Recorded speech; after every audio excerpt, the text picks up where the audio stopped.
Buenas tardes, noches y bienvenidos a otra transmisión de Alternativa Terapia con este tema interesante, quizá polémico, de esta cuestión de el animal hombre. O sea, de dónde viene, a qué nos referimos cuando hablamos de el animal hombre. Para entender esta cuestión,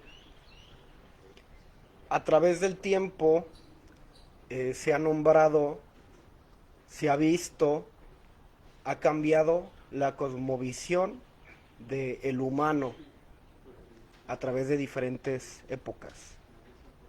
Entonces hay diferentes autores, filósofos, corrientes de pensamiento, filosofías que hablan del humano y de sus características de diferentes maneras. En la época en la que nosotros vivimos hay un montón de discursos y de paradigmas que han tenido una tendencia a homogeneizar al humano. A través de una frase podemos entender esta cuestión, que es el todos somos iguales. Entonces, al referir este tema, no es una invitación o una pauta para ver o analizar o adentrarnos a esta cuestión del animal hombre desde un punto de vista egoico, de superioridad o de valer más, o de que otro vale menos. O sea, simplemente vamos a desbaratar un montón de características a través de diferentes lecturas o diferentes teóricos y que a final de cuentas, o sea, son categorías, son estados de conciencia y son procesos por los que todos atravesamos o tenemos la posibilidad de atravesar. Uno de los primeros escritos que se dice de origen gnóstico son los escritos encontrados en el Nag Hammadi, que habla de tres tipos de humanos, que habla de los humanos que tienen una tendencia un poco más instintiva o pegado hacia las cuestiones físicas, que en épocas posteriores estos serían los que integran castas de guerreros, personas como más recargadas a la cuestión del alma o anímicas, que serían una diversidad de personas, desde artistas y otro tipo de personas más espirituales, que también después serían los que integran otro tipo de castas sacerdotales, mágicas. Entonces, anteriormente, las sociedades que se conformaban dividían los quehaceres de sus sociedades con base en estas características que pues ellos iban presentando. A su vez hay otros escritos gnósticos que refieren diferentes estados de conciencia o procesos, que es el animal hombre o el pasú, que aquí lo podemos entender como el sujeto cultural, o sea, aquel cuya única realidad está regida y normada por todos los paradigmas y los sistemas de creencia en cuestión. O sea, esa es la cárcel de la que hemos hablado. Y que siempre que iniciamos un proceso terapéutico, que siempre que hablamos de un conflicto, de un chisme, que hay un mitote, que estamos hablando de alguna persona, estamos conjugando a través de hechos culturales estas nominaciones de personas. Otro de ellos era los viryas, o personas que iniciaron un proceso para salir de este condicionamiento social, que le llaman decondicionamiento, o más actualmente que le llaman deconstrucción, pero esto no es un término nuevo. Anteriormente, mucho antes, ya se hablaba de un decondicionamiento de lo cultural, dependiendo la época.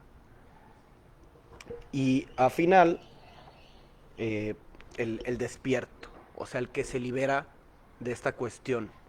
Pero estamos hablando de procesos, de diferentes características de personas, de diferentes procesos de cada uno de estos. Y el día de hoy, como hemos estado nombrando y denominando mucho a Gurdjieff, y que la semana pasada Daniel nos presentó a otro teórico transhumanista, apuntan en esta dirección. O sea, se complementa el teórico que compartió Dani con algunas de las cuestiones que comparte Gurdjieff. O sea, son como una mancuerna, uno y otro, desde diferentes postulados, pero queriendo llegar a lo mismo. Por la historia de ambos y cómo el teórico Ken Wilber construye su teoría del todo, haciendo un análisis de lo que era la religión, cómo la percepción de la espiritualidad, cómo esto se conjugaba o qué tenía que ver con el proceso terapéutico, con el hecho de la persona, del ser en sí, del ser en el mundo. Y Gurdjieff, a su vez, no desde el postulado de la psicología, haciendo como este conjunto de enseñanzas, también cae en ciertas situaciones hasta hablar de los 4 núcleos de los que ya hemos hablado, y podemos ver correspondencia con nuestros escritos del Nag Hammadi y de otras corrientes místicas o de conocimiento ocultista que ya estaban ahí. Entonces aquí la cuestión es traerlas a la luz y ver que, aunque mucho de lo que hablemos visto de diferentes perspectivas, con teóricos, con cuestiones actualizadas a la época o delimitadas por un paradigma, pues son cuestiones que ya han estado ahí. Entonces, para entender esta cuestión del animal hombre, aquí vemos, o hay una máxima que dice: hombre, conócete a ti mismo y conoce al mundo. Que es, como dicen, el oráculo de Delfos. Entonces, para entender esta cuestión, o sea, para entender mi historia, o sea, para entender qué me trajo hasta este punto, tengo que conocer mi historia. Entonces, para entender mi historia, también debo de entender el lugar en el que me tocó nacer. La historia, a veces, de mis padres. Cómo fueron ellos. Y se fijan, ya estamos entrando en esta cuestión de los solones que compartían. O sea, porque estos procesos, por una parte desde lo humano y por otro visto estos sistemas de lo micro a lo macro, si vamos haciendo un zoom de lo más denso hacia lo más amplio, vamos viendo fractales.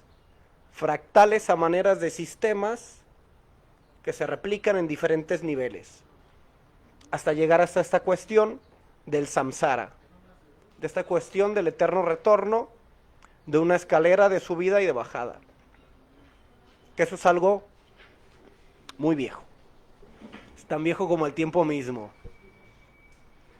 Entonces, para entender el ser en el mundo, hay que conocer también la historia y el devenir de la historia.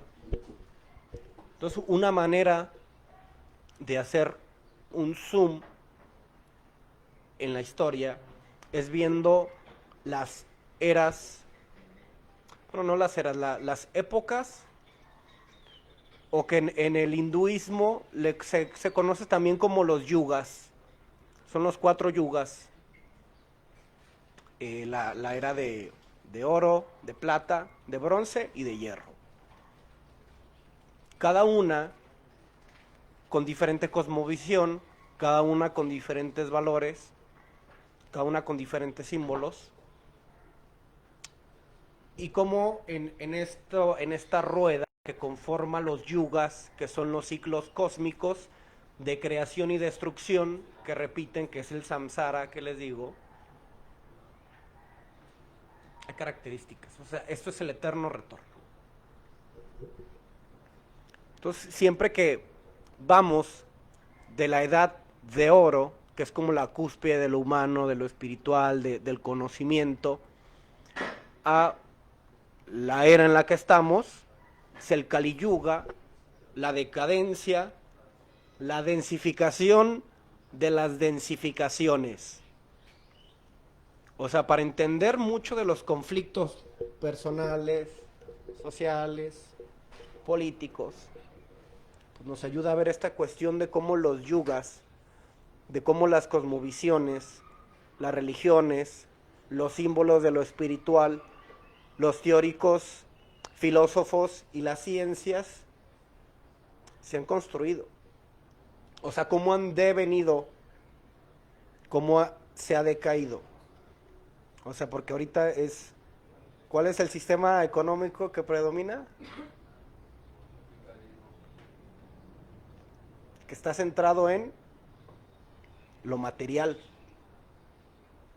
O sea, se centra en cuestiones materiales. Entonces, un modelo económico social basado en un aspecto de decadencia, donde inclusive el aspecto económico y material está por encima de la valía de la persona. De ahí devienen dichos como tanto tienes, tanto vales, o sea, cómo cambia el trato cuando percibimos que una persona es adinerada o que una persona está en régimen de pobreza, porque al final de cuentas el régimen de pobreza, cuando entendemos el sistema. Entonces hasta aquí adentro el cómo se percibe a las personas, o sea, estamos hablando de una estructura cerebral condicionada para hacer estas distinciones y categorizar a las personas, pero con esta puesta de sentido, o sea, en lo más denso y en lo material.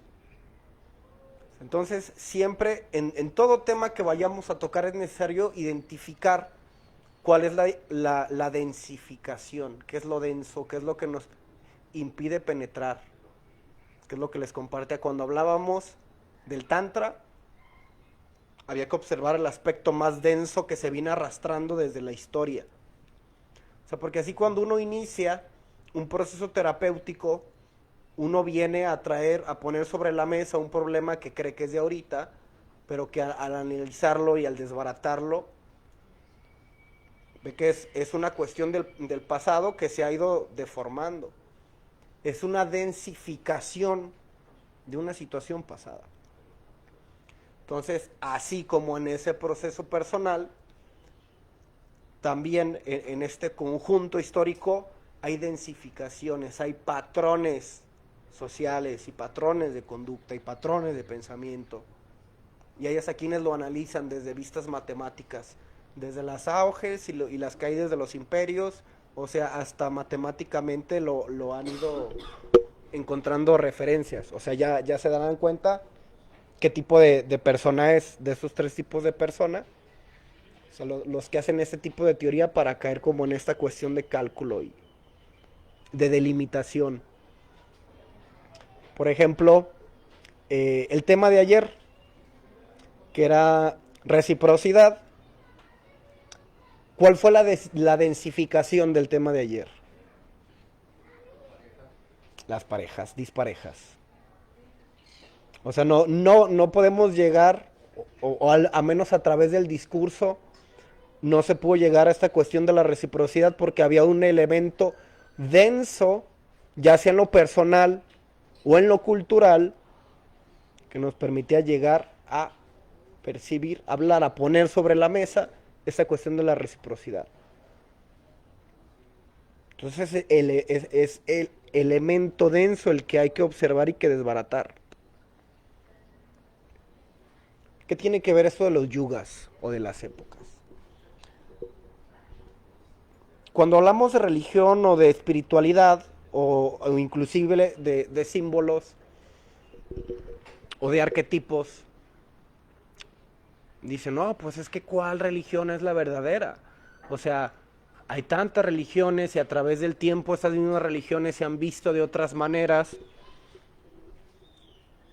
A lo mejor en la era de oro, cuando hablamos de los primordiales, los valores que visto desde esta manera emanan del espíritu, o sea que no había una decadencia ni en lo mental, ni en lo emocional, ni en lo físico, ni en lo espiritual, o sea, en un estado de congruencia y en ese estado, ese humano, digamos, actuaba de una manera a lo mejor muy distinta de un humano actual. La manera de percibir el universo en lo que podríamos entender ahora como Dios o dioses, eran percibidos también como una cuestión de potencia, de leyes, de energía, de símbolo, todas al mismo tiempo. Entonces ahorita a veces hablamos de leyes, a veces hablamos de energías, a veces hablamos de dioses, a veces hablamos de entidades, de una manera segregada. Pero en ese tiempo eran emanaciones de una misma cuestión. Solo que a través de las épocas y de las culturas, la manera de percibir dichas dioses, potencias, leyes, energías, esta totalidad, este olón de lo divino, viene a menos. Por poner un ejemplo, aquí está el Dani. Entonces vamos a hablar de el Dani como una deidad, potencia, energía, ley, símbolo, o sea, ese todo. Entonces si ven las características de Daniel, pues tiene el cabello largo, entonces de repente Daniel muestra diferentes aspectos o diferentes cuestiones. O sea, cuando está feliz, muestra ciertos elementos, cuando está molesto, muestra ciertos elementos, cuando está triste, muestra ciertos elementos. Entonces, quien percibe a Daniel le hace una encarnación a todas esas partes y ya de esa unidad se segrega. Ya no es una totalidad. O sea, ya tenemos a lo mejor 4 dioses, 4 potencias, o 4 símbolos, o 4 entidades, o 4 arquetipos emanados del mismo. Entonces, a través del tiempo, se percibe de manera diferente. Dice, a veces este símbolo lo plasman, digamos, con una vista femenina o masculina, porque dice, no, pues es que el Dani tiene cabello largo, entonces en algún tiempo y en alguna cultura lo plasman como un elemento femenino. Y esa misma potencia o esa misma característica en otra cultura lo plasman como una potencia masculina y le dan otro nombre. Entonces creemos que hablamos de diferentes religiones o que hablamos de diferentes entes o diferentes cuestiones, cuando sí, cuando no, ahí es donde está el diablo. ¿Por qué hablo de esto? Porque a partir de esta percepción del humano y de lo divino, se crean sociedades, se crean castas, se crean sacerdocios, se crean militares, se crean y devienen, inician y terminan, con base en estos postulados filosóficos. Entonces, hay quienes le van a un aspecto del Dani, y hay quienes le van a otro aspecto del Dani, porque ya le hicieron una religión distinta a cada una de estos, y ya están peleando, y ya se está matando, y mi Dios es el chido, pero, o sea, desconocemos que es emanación, es una de las caras múltiples del mil rostros, del mil nombres. Entonces cada cultura va a venir a poner en alto como su estandarte en cada época. Entonces ahorita a lo mejor la prevalencia es de esta cosmovisión de los que no quiero decir la palabra con J, pero del cristianismo, digamos. O sea, es poner en alto un estandarte, una cosmovisión, una serie de valores. Lo vemos ahorita y lo entendemos desde lo actual. Pero en su devenir, hacia qué aspectos, hacia qué potencias y hacia qué energías emanan esas cuestiones. Porque actual, o sea, las sociedades establecen instituciones, religiones, sistemas de creencia y escuelas con función en ciertos aspectos, ciertas categorías. Entonces, el humano actual no sabe ni en dónde está pisando. O sea, imagínate entender mi propia historia con un montón de confusión, de que es que mi mamá dice, pero es que yo quiero. O sea, el conflicto desde lo humano. Ahora entiende lo sociocultural. Ahora entiende lo histórico-social. O sea, es un laberinto, o sea, es el laberinto personal y el laberinto de lo externo. Densificación de densificaciones. Entonces, esta época degrada todos los aspectos. O sea, de lo espiritual pasaba a lo mental, de lo mental a lo emocional y de lo emocional a lo físico, pero a lo físico instintivo. Antiguamente, los trovadores, a través del arte o de su arte, este tipo de expresión, hablaban de un secreto, una cuestión esotérica bastante profunda, que es el amor. Porque esto se conjuga no únicamente a nivel personal, sino a nivel dentro de lo cósmico, o sea, de los dos cosmos, de lo que hablábamos, de lo cósmico material y de lo cósmico simbólico. O sea, está plasmado acá. Entonces ahorita, cuando pensamos el amor, decimos que cada uno tiene una representación diferente del amor, o sea, cayendo en lo subjetivo, densificación de densificaciones. Pero antes de yo hacer o formar este criterio personal de lo que es el amor, o sea, entre yo y el amor hay un montón de discursos, de lógicas, que ya están precondicionando, sepa o no, este foco o este eje. Entonces los trovadores hablaban de lo que ahora sería un amor diferente al que nosotros hablamos. O sea, porque cuando nosotros hablamos de amor, en términos generales, hablamos de la densificación de las densificaciones. Desde lo simbólico, es el falso amor proyectado al arquetipo. Lo hago porque te amo. Quiero lo mejor para mis hijos. Yo no conozco, o sea, hipotéticamente, o sea, yo tuviera un hijo, quiero lo mejor para ellos. Lo mejor con base en los arquetipos preconcebidos y las superestructuras concebidas. Y todo sujeto a lo histórico social que me tocó vivir. No puedo hablar de un amor hacia la persona. Es un falso amor proyectado con el pretexto de el hijo. O sea, no, supongamos que mi hijo se llama Alejandro. O sea, no es Alejandro, es el hijo, es el arquetipo, es la figura creada del cómo, o sea, la entelequia del arquetipo, del alfa al omega. Pues aquí. Esa es la densificación que hay. O sea, hay un montón de densificaciones en cada tema que hablemos. Ya hemos hablado de la vida, tremendo dogma. O sea, ¿qué es lo que pasa cuando alguien cumple años y le felicitan? Ay, feliz cumpleaños, ¿qué?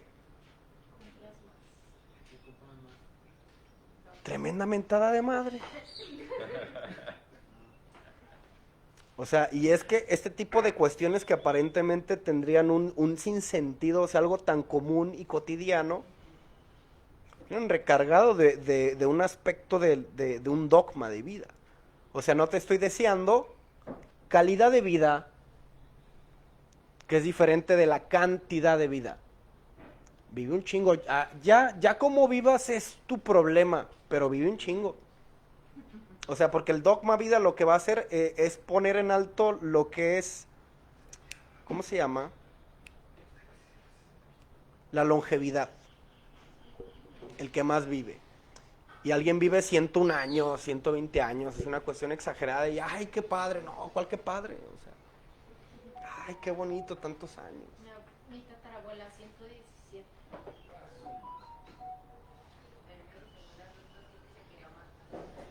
Imagínate.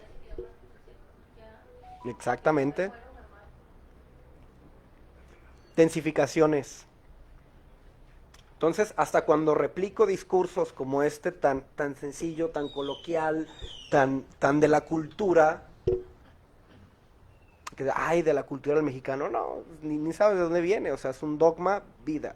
¿De dónde viene? Ve tú a saber. O sea, porque también viene de una cuestión religiosa. Creación de apegos. Crear cultura. Identificarse con el estar aquí. O sea, entiende las crisis por las que pasa una persona y lo vemos en esta manera fractal. O sea, ¿por qué parte de este instinto de lo gregario? O sea, de las primeras cosas que suceden cuando uno viene acá y empieza a tener cierta conciencia, ¿qué empieza a suceder? O sea, cuando los niños están jugando y empiezan a verse mutuamente, uno empieza a seguir a otro, empiezan a imitar, empiezan a ver que te gusta, que te desagrada, y con base en eso empiezas como a tener una percepción de lo que te agrada y de lo que no, y empiezas a construir un yo formado de este tipo de interacciones. Eso es un sentimiento gregario. O sea, esta cuestión de tener un sentimiento de pertenencia es un chip que ya viene dado. ¿Por qué es necesario formar un sentido de pertenencia? Nomás lo voy a tirar así y lo voy a dejar. Porque ya hemos hablado de que tumbar dogmas es una cuestión bastante pesada. Entonces, al estar investigando y adentrándome en estos temas, de repente duele la cabeza, de repente ya no sabes si vas o si vienes, o sea, entra como una crisis padrísima. O sea, digo padrísima porque yo las disfruto. Porque yo durante mucho tiempo era como estar investigo y dar lo mismo. Y ya cuando encuentro cuestiones que rompen estos esquemas, que me dejan ver dogmas, que me dejan ver desde dónde pienso, digo y actúo ciertas situaciones, orienta más. En el sentido de qué tanto es mío lo mío, o de qué tanto es un discurso que se ha venido sosteniendo desde, y vengo funcionando con base en ello. Entonces, Gurdjieff, Jung y diferentes autores hablan de que el humano no tiene la capacidad o no tiene el potencial que pudiera desarrollar, porque está apoyado y a su vez limitado por su entorno, por su cultura. O sea, porque a veces hablamos y criticamos mucho esta cuestión del condicionamiento y que ¿cómo se llama? Sí, pues el condicionamiento de la sociedad, y que como los padres, que... Bueno, pero si no lo tuviéramos, les voy a poner un video de cuando un niño se crea en la selva del pequeño Víctor. O sea, a ver si viene espiritual. O sea, ajá, de la domesticación y de que malditos padres y maldito sistema. O sea, no se trata de satanizarlo, porque nos potencia a llegar a cierto grado, a tener ciertos elementos, a formular cierto tipo de pensamiento, que a su vez después nos puede limitar. Entonces, la invitación, o sea, cuando llegas a este tope o a esta cúspide de lo que la sociedad te puede ofrecer, ya estás solo. O ya tienes que buscar lo que Gurdjieff habla como influencias B y C. Gente que está fuera de ese sistema, fuera de esa limitante que te puede decir, ah, vente para acá, tú ya viste este muro. Yo te puedo decir cómo empezar a rodearlo para que empieces a buscar una salida de ese sistema que te ayudó en cierta parte, pero que ahora ya te limita. Entonces, para esto, les voy a poner un video de Gurdjieff donde habla de los estados de conciencia, o sea, del primero y del segundo estado de conciencia, que sería el del animal hombre, y de ahí para arriba ya empezaríamos un ejercicio de otras categorías.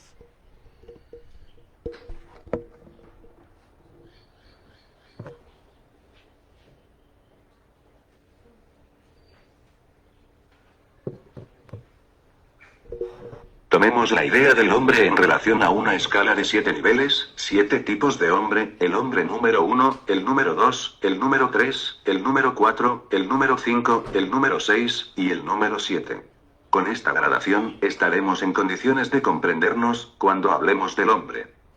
El hombre número 7 ha llegado al más completo desarrollo que le es posible al hombre, y posee todo lo que el hombre puede poseer, sobre todo la voluntad, la conciencia, un yo permanente e inmutable, la individualidad, la inmortalidad, y muchas otras propiedades que, en nuestra ceguera y nuestra ignorancia, nos atribuimos. Solo podemos comprender hasta cierto grado al hombre número 7 y a sus propiedades, así como a las etapas graduales por las cuales podemos acercarnos a él, es decir, el proceso del desarrollo que nos es posible. El hombre número 6 sigue de cerca al hombre número 7. No difiere de él sino porque algunas de sus propiedades todavía no han llegado a ser permanentes. El hombre número 5 es también para nosotros un tipo inaccesible de hombre, pues ha alcanzado la unidad. El hombre número 4 es un grado intermedio. Hablaré de él más adelante. Los hombres números 1, 2 y 3, constituyen la humanidad mecánica, permanecen en el nivel en que han nacido. El hombre número 1 tiene el centro de su vida psíquica en su motricidad, su instinto, o su sexualidad. Es el hombre del cuerpo físico, en el cual las funciones del instinto y del movimiento siempre predominan sobre las funciones del sentimiento y del pensar. El hombre número 2 está en el mismo nivel de desarrollo, pero el centro de su vida psíquica está en sus emociones. Es aquel hombre en quien sus funciones emocionales predominan sobre todas las otras, es el hombre del sentimiento, el hombre emocional. El hombre número 3 también está en el mismo nivel de desarrollo, pero el centro de su vida psíquica se encuentra en su intelectualidad, en otras palabras es un hombre en quien las funciones intelectuales predominan sobre las funciones emocionales, instintivas y motrices. Es el hombre racional, que tiene una teoría para todo lo que hace, que parte siempre de consideraciones mentales. Cada hombre nace como hombre número 1, número 2 o número 3. El hombre número 4 no nace como tal. Nace como 1, 2 o 3, y no llega a ser 4 sino como consecuencia de esfuerzos de carácter muy definido. El hombre número 4 es siempre producto de un trabajo de escuela. No puede nacer como tal, ni desarrollarse accidentalmente. Las influencias ordinarias de la educación, de la cultura, etc., no pueden producir un hombre número 4. Porque el ser y el nivel de comprensión de un hombre número 4 es superior al del hombre número 1, 2 o 3. Lo cual lo lleva a vivir día a día, teniendo como base las ideas del trabajo, su apreciación sobre las mismas, y su relación con su escuela. Además, su mente ya ha comenzado a equilibrarse. En él, una parte de la mente ya no puede tener preponderancia sobre las otras, como es el caso de los hombres de las 3 primeras categorías. El hombre número 4 ya comienza a conocerse, comienza a saber hacia dónde va. El hombre número 5 ya es el producto de una cristalización. Ya no puede cambiar continuamente como los hombres número 1, 2 y 3. Pero se debe tener en cuenta que el hombre número 5 puede ser tanto el resultado de un trabajo justo como el resultado de un trabajo equivocado. Puede haber llegado a ser número 5 después de haber sido número 4, y puede haber llegado a ser número 5 sin haber sido número 4. En este caso, no podrá seguir desarrollándose, no podrá llegar a ser número 6, y número 7. Para llegar a ser número 6, primero tendrá que volver a fundir completamente su esencia ya cristalizada, tendrá que perder intencionalmente su ser de hombre número 5. Pero esto no puede llevarse a cabo, sino a través de sufrimientos terribles. Felizmente, tales casos de desarrollo equivocado son muy poco frecuentes.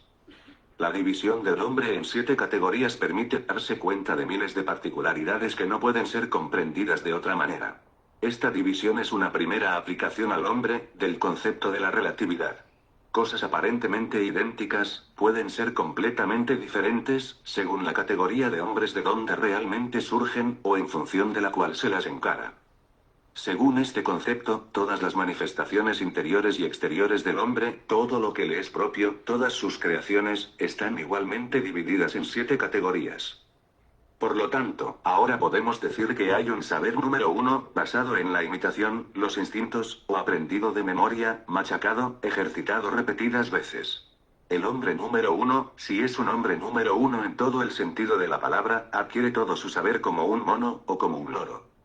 El saber del hombre número 2 es simplemente el saber de lo que a él le gusta. El hombre número 2 no quiere saber nada de lo que no le gusta. Siempre y en todo, quiere algo que le agrade. O bien, si es un enfermo, por el contrario es atraído por todo lo que le desagrada, está fascinado por sus propias repugnancias, por todo lo que provoca en él horror, espanto y náusea. El saber del hombre número 3, es un saber basado en un pensar subjetivamente lógico, en palabras, en una comprensión literal. Es el saber del ratón de biblioteca, de los escolásticos. Por ejemplo, son hombres número 3 los que han contado cuántas veces se repite cada letra del alfabeto árabe en el Corán, y han basado en esto todo un sistema de interpretación. El saber del hombre número 4 es de una especie totalmente diferente. Es un saber que viene del hombre número 5, quien lo ha recibido del hombre número 6, el cual a su vez lo ha recibido del hombre número 7. Sin embargo, es innecesario decir que el hombre número 4 asimila solo el conocimiento de lo que corresponde a su nivel de comprensión. Pero en comparación con el saber del hombre número 1, 2 y 3, el saber del hombre número 4 ha comenzado a liberarse de los elementos subjetivos. El hombre número 4 está en camino hacia el saber objetivo. El saber del hombre número 5 es un saber total e indivisible. El hombre número 5 posee un yo indivisible, y todo su conocimiento pertenece a este yo. Ya no puede tener un yo que sepa algo, sin que otro yo no esté informado. Lo que sabe lo sabe con la totalidad de su ser. Su saber está más cercano al saber objetivo que el del hombre número 4. El saber del hombre número 6 representa la totalidad del saber accesible al hombre, pero aún puede ser perdido. El saber del hombre número 7 es completamente suyo y ya no se le puede quitar. Es el saber objetivo y enteramente práctico de todo. Con el ser pasa exactamente lo mismo. Hay el ser del hombre número 1, es decir, de aquel que vive a través de sus instintos y de sus sensaciones. Hay el ser del hombre número 2, que vive de sus sentimientos, de sus emociones. Y el ser del hombre número 3, el hombre racional, el teórico, y así sucesivamente. Es así que se comprende por qué el saber nunca puede estar muy alejado del ser. Debido a su ser, los hombres número 1, 2 y 3, no pueden poseer el saber de los hombres 4, 5, y niveles superiores. Cualquier cosa que se les dé, lo interpretan a su modo, no sabrían hacerlo de otra manera sino rebajándolo a su propio nivel inferior. Se puede aplicar el mismo tipo de división en 7 categorías a todo lo que se refiere al hombre.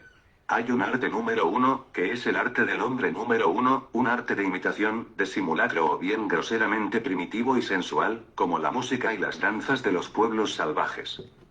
Hay un arte número 2, un arte de sentimiento. Un arte número 3, que es intelectual, inventado. Y debe haber un arte número 4, 5, etc.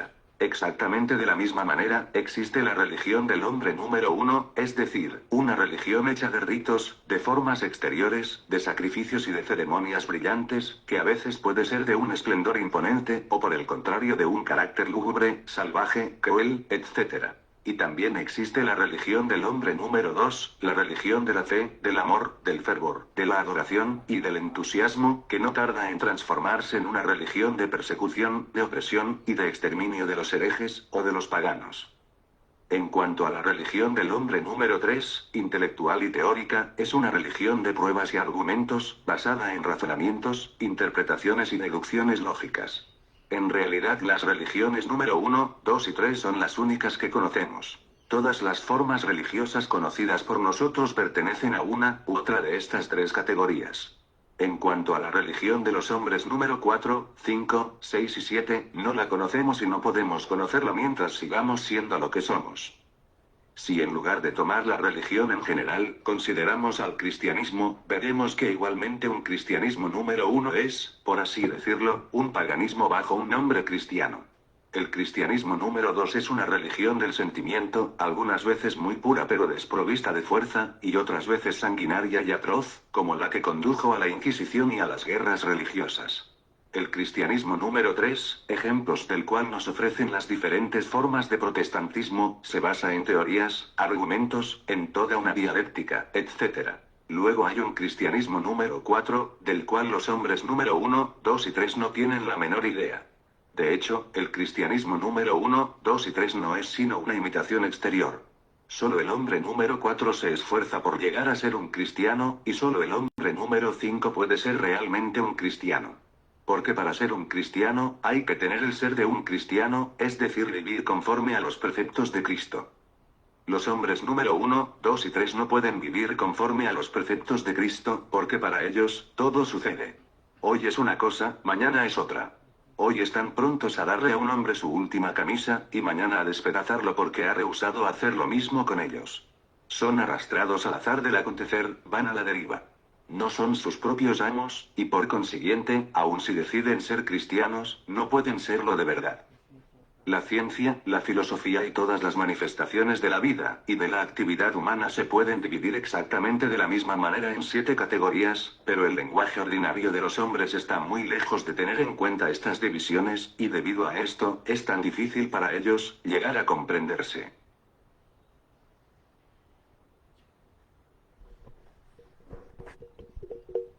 Entonces hablamos de densificaciones, de densificaciones, de densificaciones. Esas potencias y este tipo de características humanas van a tender a formar. Por ejemplo, en lo actual, o sea, aterrizando toda esta cuestión teórica, abstracta, y aterrizándola en un aquí y ahora, digamos que la institución de lo científico estarían llenas de personas tipo 3. Las iglesias de personas tipo 2. La cuestión de los deportes, milicias, o sea, el aspecto guerrero degradado en este aspecto militar. Entonces, hay un montón de degradaciones que hay que ubicar. Por ejemplo, en lo cotidiano, que dice el himno nacional, que cada hijo, ¿qué? ¿Pero qué es? Un soldado. O sea, es el aspecto guerrero degradado. O sea, porque el soldado no tiene voluntad propia, ni el policía. O sea, ejerciendo como tal. O sea, es un autómata. O sea, es el aspecto guerrero, que es lo que nos ayuda a liberarnos. O sea, es desarmar al guerrero, jugar con la figura del guerrero, apaciguar a la figura del guerrero con doctrinas de paz. No estoy diciendo que esté mal la paz, sino que la paz como una filosofía a veces impuesta a la fuerza, o sea, las doctrinas de la otra mejilla, no van esencialmente a la paz, van a evitar el conflicto. No tiene nada de malo. Pero hay veces que es necesario, y era lo que ayer compartía también Sol. ¿Por qué es necesario poner en alto, decir o sacar de la sombra que el conflicto en ocasiones es necesario y es inevitable? O sea, porque hay una serie de condicionamientos históricos sociales que han adormecido esta conciencia o esta concepción de que no hay que pelear. Claro, hay muchos tipos de peleas, hay muchos tipos de guerras, o sea, no nos referimos al aspecto bélico, o sea, porque sería la densificación de la guerra lo bélico, no. Entonces muchos que están en este proceso de autoconocimiento, ya sea desde el punto de vista terapéutico, desde la psicología, en cualquier otro tipo de encuentro consigo mismo, hablamos del camino del guerrero. O sea, todo este tránsito de reconocimiento de los aspectos personales, de identificación, cómo he construido esto que soy, todo eso conforma el camino del guerrero. Implica hacer frente, implica enfrentar, implica un acto de guerra hacia la situación en conflicto, que a veces no es la persona. Y a veces es necesario hacer esa diferencia. O sea, es como esta cuestión de el feminismo. No voy a entrar porque es necesario y punto. O sea, el feminismo es necesario y punto. Pero, ¿cuál es el problema? Como un aspecto filosófico, digamos, va a partir la realidad y a percibir únicamente el juego de figuras que se ponen sobre la mesa, sobre esta cuestión histórico-social. Entonces vamos a identificar de manera inmediata una situación de machismo, una situación patriarcal, pero vamos a dejar de lado el sistema que está por debajo, que es el tablero. O sea, que el machismo, el agresor, la cuestión del privilegio o el opresor, o sea, son fichas que están ahí, pero están sobre un terreno al cual denominamos sistema de violencia. Entonces el feminismo es necesario para evidenciar toda esa situación que por discursos históricos sociales se ha invisibilizado. Ya hablamos la semana pasada, cuando hablamos de responsabilidad afectiva, cómo a través de los discursos el agresor, generalmente agresor varón o agresor hombre, está invisibilizado. O sea, hay un manto, hay una capa de invisibilidad frente al hombre violento o al hombre opresor. O sea, y todos los discursos van hacia apuntar, hacia visibilizar, hacia responsabilizar a la víctima.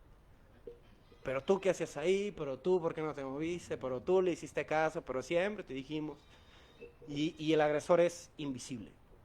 Entonces el feminismo es necesario para evidenciar este sistema. Pero no es la entelequia. O sea, no es la finalidad, sino ver la violencia en sí. La violencia, la agresividad, la frustración o todas estas situaciones que se alimentaron de manera histórico-social hasta llevarnos a este punto, hasta construir un sistema que funciona con base en eso. Entonces, por eso la invitación era a ver la violencia y la agresividad propia. O sea, porque nadie se lee desde la postura de agresor o de machista. O sea, nos leemos a partir de lo que nos pasó y no lo categorizamos como el agresor. Yo soy agresor, yo soy machista, no. O sea, la categoría es viví en un entorno donde la tendencia era esta, donde el discurso era este, donde fui violentado, donde fui humillado por tener o no tener ciertas posturas. Entonces es una construcción compleja. Entonces no podemos abordar esta cuestión a partir de la etiqueta como tal. Pero cuando cuestionamos esta cuestión de la violencia, la agresividad, de la frustración o de toda esta situación que me puede llevar a caer en una situación de violencia, de opresión, ya sea contra mí mismo o contra otro, es donde empezamos a ver este terreno. Entonces hay densificaciones de densificaciones. Entonces, en esta época, las densificaciones están... ¿Dónde está el estado de conciencia que hemos hablado en este tiempo? En lo material, en lo físico. O sea, en lo material, en lo externo, en el físico, en lo personal. Entonces, de lo que uno tiene que liberarse al inicio que es lo que vemos cuando hablamos de Gurdjieff y que estos 4 núcleos y que observar y todo esto. ¿Por dónde empezamos? Por el cuerpo. ¿Qué es lo denso de lo denso? ¿Qué es lo denso del cuerpo? El sexo. Entonces uno debe de liberarse primero de lo sexual en el cuerpo. ¿Cómo se ve esto? En otros planos. En el lenguaje, ¿cómo se ve esta degradación? ¿Conocen algo llamado el albur? El doble sentido. Es la densificación a nivel del lenguaje. El lenguaje fálico. El ser una verga, el ser más verga, el ser menos verga. Es una densificación en el aspecto del lenguaje. Entonces, como comparte Gurdjieff, en cada categoría podemos ver cómo se densifican esas cuestiones y estas lógicas. Cómo nos pensamos, inclusive esta cuestión de lo que hablamos del machismo, si quieren hablar de pareja, si quieren hablar de lo que quieran, primero tenemos que empezar por identificar esta cuestión del cuerpo. O sea, porque fíjate cómo muchos de estos sistemas de violencia o de opresión van dirigidos hacia el cuerpo. Porque te vestiste de cierta manera, porque no te vestiste de cierta manera. ¿Qué haces con tu cuerpo? ¿Qué no estás haciendo con tu cuerpo? O sea, también estos sistemas van a ver o van a atacar primero a la cuestión física. O sea, la atracción sexual que tenemos al buscar pareja primero es lo denso de lo denso. O sea, anteriormente la gente se conocía y después el trial, el demo, como decía ahí el Gio, pruebas a ver si te gusta. Ah, pero estamos hablando de otras cosas, ¿verdad? La decadencia. Y ahorita ya es al revés, o sea, ya pareciera que primero se tiene una relación sexual y que a partir de esta relación sexual ves si te gusta y a partir de eso se crea el amor, o sea, hay tantas personas, he escuchado tantos discursos de personas que tienen encuentros sexuales de manera casual y terminan enamorando, o sea, fíjate la degradación, porque antes aún estaba esa cuestión del cortejo, o sea, más de lo que es el amor romántico, o sea, primero la atracción desde la cuestión de lo emocional, desde el plano del alma, y después ya una cuestión física, y ahora ya deviene, o sea, y lo espiritual va a ser lo último que suceda. O sea, el tantra en esencia es lo último que sucede. Por eso cuando hablábamos de este tema del tantra veíamos que había que liberarnos de toda esta cuestión. Porque cuando hablamos de tantra, uy, Kama Sutra, uy, el sexo, uy, posiciones, lo denso de lo denso. Y no, o sea, si en esta época, si quieres hacer tantra, porque hay muchas personas que se fascinan con las escuelas o con las doctrinas, con los harems que se hacen en ese tipo de cuestiones espirituales, de todos contra todos y nadie es de nadie, y que son como culturas más como de Medio Oriente, que no es que esté bien o mal, pero considerando la época, pasan casos como el Richie, el Ponce, o sea, donde de espiritual nada. O sea, quienes saben, yo no vi, a mí me platicaron, o sea, desde el aspecto dinámico de esta cuestión espiritual, del cómo se trataba para sanar esta cuestión, se trabajaba con una energía de dolor, o sea, no era una cuestión de liberación, era encarnar un sujeto dramático. O sea, que al final de cuentas esto te puede llevar a afianzarte en el que yo he sufrido tanto y que siempre me han hecho, que siempre me ha tocado, o sea, la cuestión de la vulnerabilidad, pero llevado al polo opuesto, al totalmente vulnerable, al que totalmente siempre le pasan las cosas, o sea, polos. No hay liberación. ¿Qué entendemos por nirvana? Cuando hablamos del nirvana desde el budismo, ¿qué entendemos?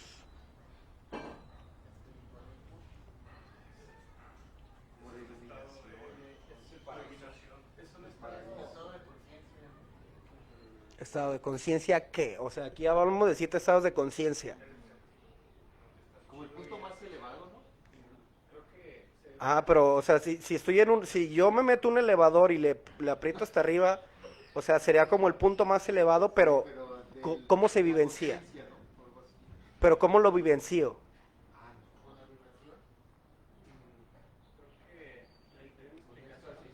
Cuando te liberas del ego, Sí, esto del ego tiene, o sea, en el ego hay dos porterías cuando hablamos de esta cuestión del budismo. O sea, o lo vemos a bien o lo vemos a mal. Entonces, liberarnos del ego es porque está mal el ego. Entonces, desde ahí ya hay una postura, lo cual, o sea, está bien, pero ya nos ubicamos como históricamente de dónde devienen los discursos. Quería llegar a esta cuestión del éxtasis, un estado de conciencia alterado. O sea, no estoy consciente, estoy alterado. Es como el enamoramiento, pero en lo espiritual, lo que es la experiencia mística, de lo que hablaba William James en variedades de experiencias religiosas, variedades de experiencias espirituales, donde inclusive el teórico que nos compartió Daniel habla, o sea, yo les ponía esta diferencia de que no es lo mismo la iluminación que el encandilarme por la emergencia de los arquetipos divinos. ¿Cuándo es cuál? O sea, hay que entender esta situación. Pero hablamos del éxtasis, fíjate, que viene desde la idea del fundirse y del ser uno con el todo, que es esta corriente del todo somos uno, de lo homogéneo, pero en lo espiritual. O sea, hay un gradiente que nos lleva hacia allá. Entonces, quien únicamente entiende como que eso es la cúspide, lo más alto, lo único a lo que puedo aspirar, paras de contar. Que ese es el budismo de mano derecha. O sea, el éxtasis como este estado donde ya pierdo, o sea, no es que sea, sí liberación del ego, pero ya no hay un yo. O sea, ya perdí mi aspecto de individuo para fundirme con esta potencia que denominan el todo, con la fuente, o sea, esta fuente, hay que ver desambiguación, pero con el Brahma, con el creador, con el cosmocrator, del cual emanan todo lo que está acá. Desde el budismo de mano izquierda, el nirvana es la liberación, fuera de las leyes, del karma, del dharma, del eterno retorno y del samsara, del que hemos estado hablando. Pero ¿por qué cuando hablamos de estas cuestiones, o sea, fíjense, los discursos que salen, hay una tendencia, hay un condicionamiento a que yo me encuentre preferentemente cierto tipo de información antes que otra? Entonces vamos a ver un video muy breve para ver cómo se conjuga esta cuestión del individuo, del estado de conciencia en su yuga, en su época, limitado por las instituciones y por la lógica del tiempo. ¿Cómo se encarna el sujeto dramático de acuerdo a estos elementos personales y externos?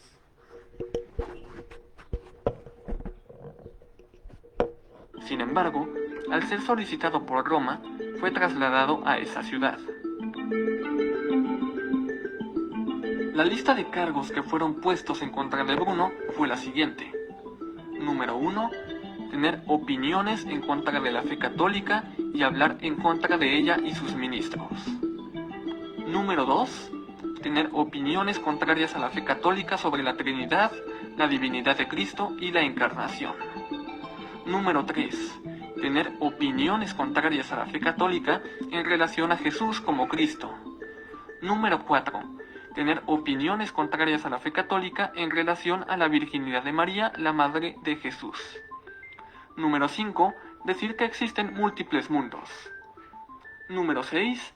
Tener opiniones favorables de la transmigración del espíritu en otros seres humanos después de la muerte, o sea, la reencarnación. Y número 7. Brujerías. Sin embargo, hubo muchas otras que en ese momento no pude incluir aquí también. Estuvo prisionero en Roma durante 7 años. En muchas ocasiones a Bruno se le ofreció retractarse de sus acusaciones. Sin embargo, nunca fueron aceptadas. Finalmente decidió no retractarse, aunque no se sabe por qué tomó esta decisión. El 20 de enero de 1600, el Papa Clemente VIII ordenó que Bruno fuera llevado ante las autoridades seculares.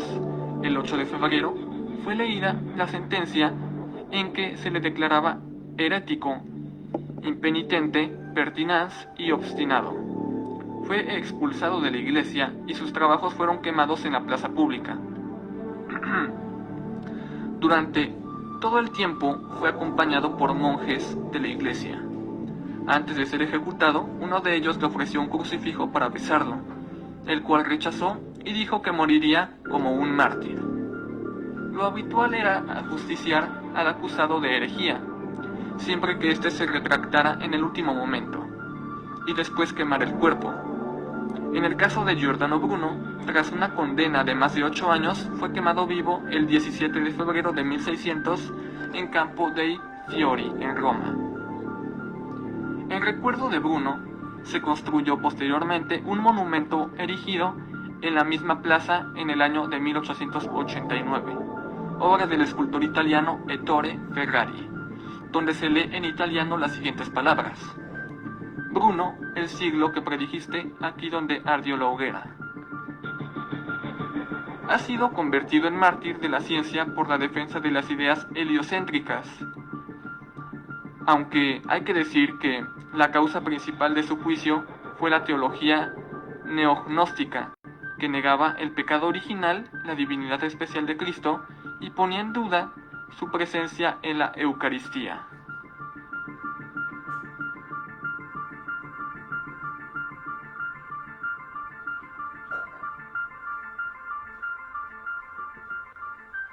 Hecho. No. Entre algunos hechos y curiosidades relacionadas, nos encontramos que: número 1. Giovanni Mozzenigo, personaje que denunció a Giordano, fue acusado de herejía, al descubrirse que intentaba dominar las mentes ajenas, cosa que Bruno se negó a enseñarle. Nunca fue apresado ni existió proceso en su contra. Número 2. El Papa Clemente VIII dudó de la sentencia impuesta a Giordano antes de dictarla, puesto que no deseaba convertir a Bruno en un mártir. Número 3. El cardenal Roberto Bellarmino, canonizado en 1930 por la Iglesia Católica, fue el encargado de llevar el proceso de la acusación de herejía a Bruno. Años después, en 1616, San Roberto Bellarmino sería encargado de llevar el proceso de acusación hacia Galileo Galilei. Y por último, número 4, según Isaac Asimov, su muerte tuvo un efecto dinosaurio en el avance científico de la civilización, particularmente en las naciones católicas, pero, a pesar de esto, sus observaciones científicas continuaron influyendo en otros pensadores, y se le considera uno de los precursores de la revolución científica.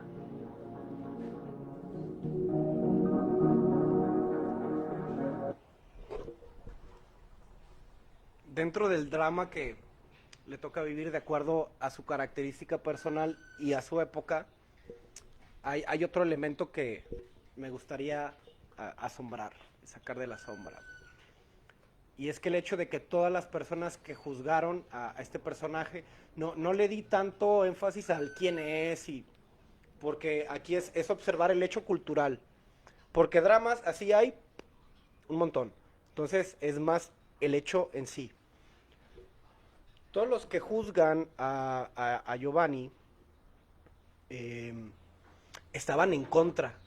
O sea, hubo como 3 personas que llegaron como al veredicto de juzgarlo como culpable, pero que en lo individual estaban implicados en cuestiones que también él hacía o que podía tirar hacia ellas, o había características personales que no querían juzgarlo en lo individual. Entonces, si ninguna de las personas que estuvo implicado en su condena quería matarlo, digamos, en manos de quién muere él.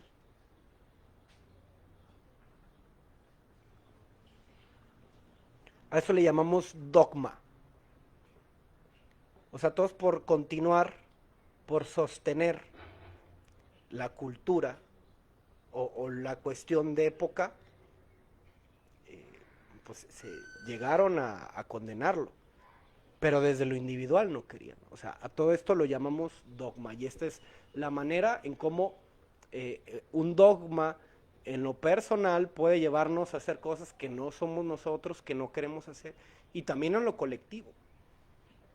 Sostener argumentos que a lo mejor en lo individual podemos estar en contra, pero al momento de formar la colectividad, o sea, ahora tenemos el término de lo políticamente correcto. O sea que es otro pensamiento que se fue creando, no es que sea bueno o malo, sino que si yo lo tomo como tal, no me doy el tiempo de cuestionarlo, de apropiarme de él y de tener certeza de que sí lo quiero, de que no lo quiero y por qué. Esa es la diferencia. Y con base en eso se crean muchos clichés. O sea, la densificación en el proceso, en lo mental, o en lo racional, lo llamamos relativismo reduccionista. O sea, de todo, la partícula mínima. Y es que a partir de esto se crean estas cosmovisiones históricas o sociales. De la decadencia, o sea, de la basura de otras épocas, sostenidas y llevadas a lo real, al sistema de creencias, y que eso también va a pasar a lo personal. Por ejemplo, en la música contemporánea, o sea, si hablábamos que la trova, que los trovadores, que eran personas que hablaban del amor, que cantaban sobre el amor, desde y hacia el amor, visto de una concepción totalmente diferente a esta, actualmente, ¿cuál sería el género?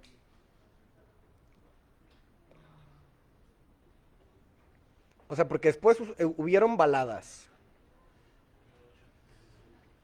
Después de las baladas, o sea, actualmente, ¿qué se escucha? El reggaetón es lo que viene a menos con esa línea de pensamiento. Porque, o sea, no se trata de que sea bueno o malo, o sea, porque también cuando hablamos del amor, hablamos del encuentro y del desencuentro, de la fascinación del encuentro y de la pérdida. O sea, y esto les digo que es algo que se trata en grupos de escuela desde lo esotérico, porque hablamos del amor, que es diferente al amor que nosotros conocemos, o del que hablamos desde lo general. Porque cuando nosotros hablamos de amor, en términos generales, o sea, del amor a una pareja, el arquetipo pareja que está, que ayer decía el Gil, ay, aquí nos encanta hablar. No, no es que nos encante hablar. O sea, es que es el surco de la época. O sea, hay una variable que está fuera de la ecuación a nivel simbólico, en lo personal y en lo social. Entonces no es un tema que nos encante, es un surco social. Pero esta concepción del amor en la pareja, o sea, es el amor a la carne y más al amor en el cuerpo. O sea, fíjate que a uno le duele más el hecho de que sea infiel a que no lo ame, a que no lo quiera como lo quiere. O sea, es más perturbador desde lo psíquico lo que hace la pareja con el cuerpo, más que todo lo demás. Entonces, este amor, o sea, que no digo que no exista, que no haya, o que no considere otros aspectos, primero se va a centrar, o sea, es el amor a la carne. Hablamos del amor a la carne y después la persona y después lo espiritual y lo que quieran. Pero primero es, o sea, entramos de abajo hacia arriba.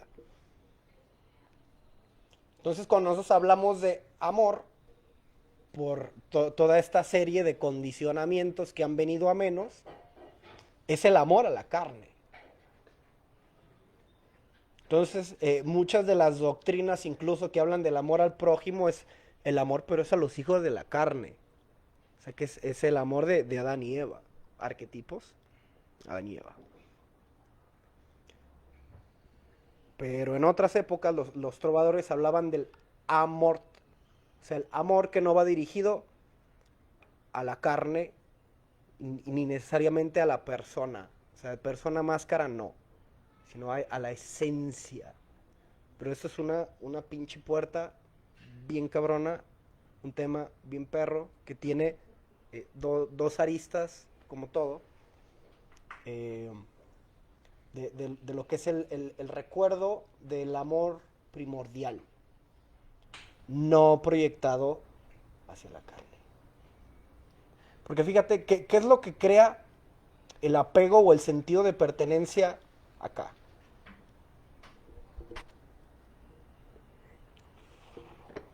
¿Qué es lo que hace que nos lata o que les lata el estar aquí?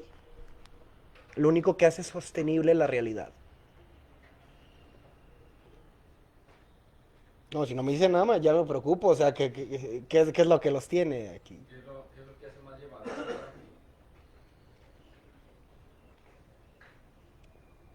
Pienso que el compartir como la misma, como esa misma búsqueda, ¿no? En sí, yo es lo que pienso, pues, al menos en lo personal, es lo que a mí me tiene aquí, o sea, esa búsqueda es encontrar, yo quiero encontrar lo que tú quieres encontrar para mí.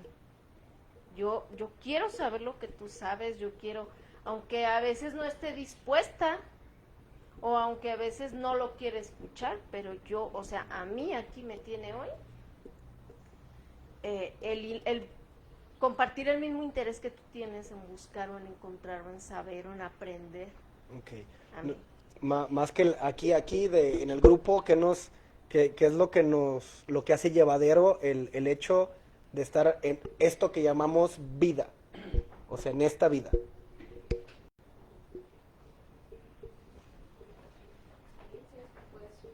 Experiencias, vivencias, ¿de qué color o de qué tipo? Más que nada las agradables para uno, Ajá. Ponme ejemplos. pero Ponme ejemplos. las relaciones de pareja, las Ah, relaciones con amigos, Sí, con sí, familia, sí.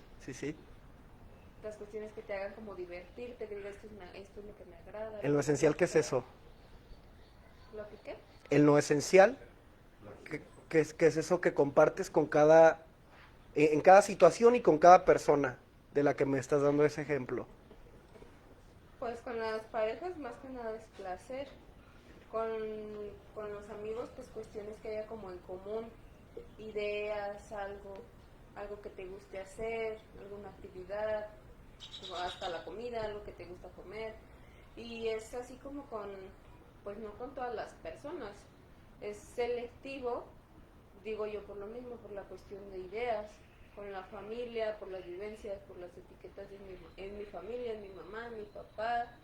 Hice esto de chiquita, me hicieron esto, y todas las vivencias que se van acumulando como lo que vivo en el día, las cosas que me gustan, las cosas que no me gustan, porque también creo que es también la otra parte, de lo que no me agrada, de lo que puedo aprender, de ahí de lo que no me agrada, creo yo. Ok. ¿Crees que quepa la palabra amor para englobar todas esas situaciones y esa dialéctica? Que todo eso fuera amor. Pues creo que no. ¿No es amor? Podría ser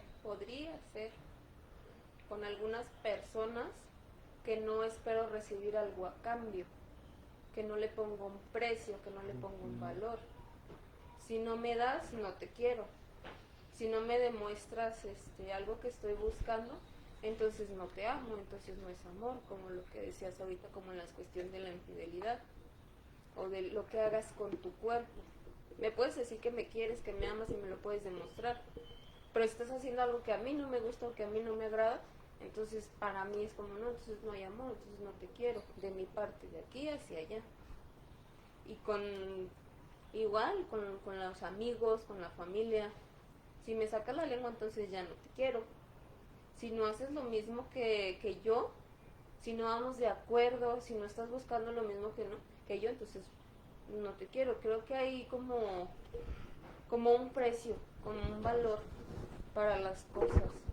Al menos yo he aprendido a vivir así, que si no recibo algo, ¿para qué dar algo a cambio? También creo que en algunos momentos sí puede ser sin un precio, pero son más los momentos que es con precio a los que son sin precio. Muchas gracias. Hay que saber escuchar. Para orientarnos en esta situación. ¿Alguien más quiera compartir qué es lo que hace llevadero su existencia o su tránsito en esto lo que llamamos vida? Yo, hay un dicho que dice, si no fuera por estos momentos y los días de quincena, no aguantaría esta vida, ¿no? Liz dijo esa palabra de momentos que yo los tengo muy identificados como placenteros, o sea, cuando me pagan, cuando tengo una relación placentera, cuando estoy disfrutando de una buena comida, de una buena compañía, o sea, son momentos que me gustan mucho. Y ayer Sol dijo algo que compartimos mucho respecto a la actitud o la vibración que tomas hacia las cosas, cómo atraes, si andas mala vibra, atraes malas vibras, si andas buena onda, pues atraes buena onda. Yo en mi trabajo lo percibo mucho con clientes, porque cuando ando de malas, súper refunfuñón y gruñón, o sea, no se me hace llevadero ni la vida, ni la jornada laboral, ni los momentos, ninguno. Porque pues empiezan a levantar la voz, a gritar, me altero y salimos a gritos y sombrerazos, pero se me pasa hasta más rápida la jornada laboral cuando estoy sonriendo, trato de resolverles y terminan agradeciendo, pues, y digo, ay, qué chido trabajo. O sea, son cosas como de percepción que yo puedo ayudar en base a mi conocimiento y a poner en práctica las herramientas que tengo para hacer más llevadera mi vida, o sea, poner en práctica esas herramientas y no sufrir tanto. Ok. Ya vi que ya le nombramos placer, ya salió mucho placer. O sea, hay gente muy recargada a la cuestión dionisiaca aquí, sibaritas, placenteros. Para mí todo eso es amor. Pero cómo ese amor lo va a experimentar el cuerpo. Siente feo, siente rico, eso es placer, ¿no? O sea, es el amor, pero conjugado desde la cuestión placer. Lo que ata, o sea, lo que crea el apego en términos del budismo es un amor proyectado a las cosas, a las personas, a las circunstancias. Sin eso, ¿qué hay? Porque hay algo, hay una crisis famosísima que si no les pasó, les va a pasar, existencialista, que generalmente se vivencia entre el periodo de los 12 a los 17 años, generalmente este conflicto del ¿cuál es el sentido de mi vida? Y es que esto es como la varicela, mientras más te tardes, más feo te va a pegar. Porque hay más factores que se van a conjugar a la hora de pensarme de qué me deshago y de qué es lo propio. O sea, pero el problema del adolescente, esto ya lo he compartido varias veces, es que piensas que supone que no tiene sentido la vida. O sea, es un aspecto nihilista. Y del nihilismo al budismo hay una línea muy delgada, pero hay un abismo de un centímetro, pero si te caes ahí te pegas en sucaritas. Pero hay una distancia sí muy corta entre el nihilismo y el budismo. Entre el sinsentido, o sea, porque la cuestión del nihilismo es no tiene sentido, pero ahí te quedas, ahí quédate, porque todo lo demás es puesta de sentido. Y el budismo es, aunque no tenga sentido, veo, contemplo, existo, o sea, todo lo que está conjugado desde este lado del alma, del espíritu, pero desde la mente, o sea, es la nada, o sea, es la misma concepción que hablamos del Tao, cuando se lee desde la mente, que no, pues es que el Tao es la nada, si él los informa desde la mente, pero cómo lo vivencias, ya, es otro cuento. Ya para eso pues está el Tao Te Ching. O sea, como de esa nada hay tanto, pero sin forma. Entonces es desde donde se conjugan estos diferentes elementos. El problema del adolescente es que supone, o sea, no resuelve la situación. Solo está en la crisis constante entre no sé si sí o si no. Y eso es lo que crea la crisis. Pero si me le dices que definitivamente no tiene sentido la existencia, ¿por qué? Porque en algún momento, no sé dónde, no sé quién, no sé cómo ni cuándo, se nos dice que el hecho de estar acá es de tener un sentido, o designado por la familia, o designado por una deidad, en el peor de los casos designado por una deidad, y que si no, nada. ¿Desde dónde se piensa esta crisis? Desde un no yo. Necesito de alguien externo que le ponga un camino a esto. Es una crisis que se experimenta desde un no yo. Porque el adolescente va a crear la personalidad, o sea, es el momento, es el proceso de individuación en el que está empezando a diferenciarse de lo familiar para crear un sí mismo, que se puede torcer, claro.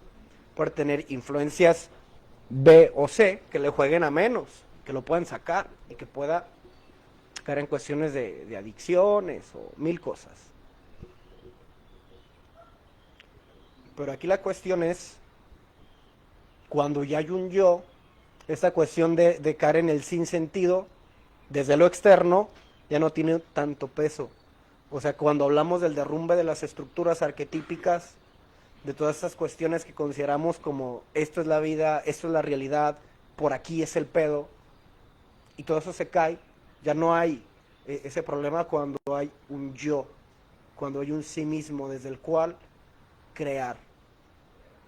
Y para eso el proceso de individuación, esa es la invitación. O sea, quienes disfruten estar entre las estructuras y los sistemas y el encarnar roles de género y la cuestión del papá y la cuestión del hijo y todas estas cuestiones de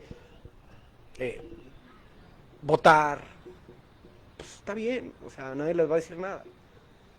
Pero esto es ampliar un panorama. Entonces, en esa cuestión de el animal hombre, más que bueno o malo, ¿cuál es el problema con el animal hombre? Que es mayoría.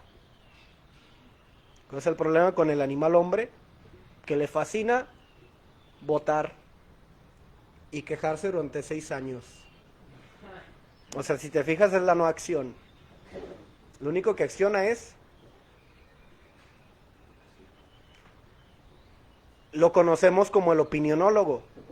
Métanse a las redes sociales, hablen de cualquier tema y van a ver opinionólogos que dicen en mi humilde, ¿cómo dicen? En mi humilde opinión, y que ni es humilde y ni es su opinión.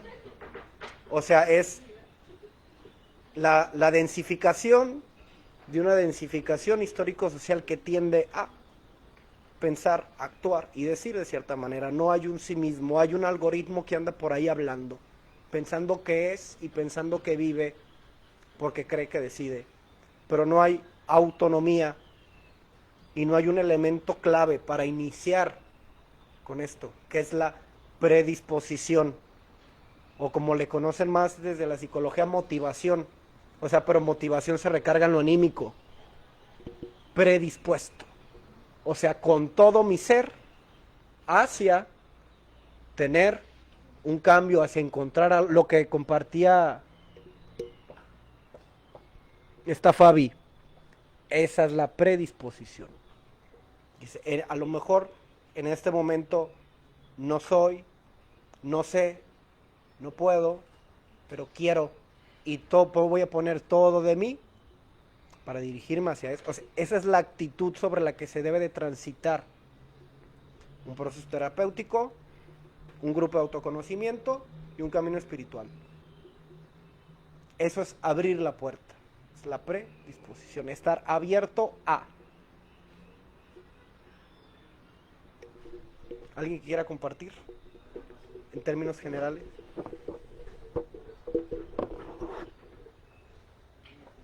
Pues, muchas gracias para está chido este tema del animal hombre. Ah, pues es que no se puede generalizar. La bronca es esa, la división, la cuestión del ego. Te escuchaba hace rato que de la domesticación, o sea, todo es necesario. Yo creo que lo que nos ha faltado, pues, es como educación, pues, buena educación. Porque somos mal educados, ¿verdad? Por lo que se haya dado, pues, ¿verdad? Esta cuestión de la evolución, no sé si sea evolución o que vayamos para atrás. Involución, ¿verdad? Pero yo creo que llega un momento en que cada uno de nosotros, si no observamos, pues nos vamos a dejar llevar por la corriente, pues. Prácticamente.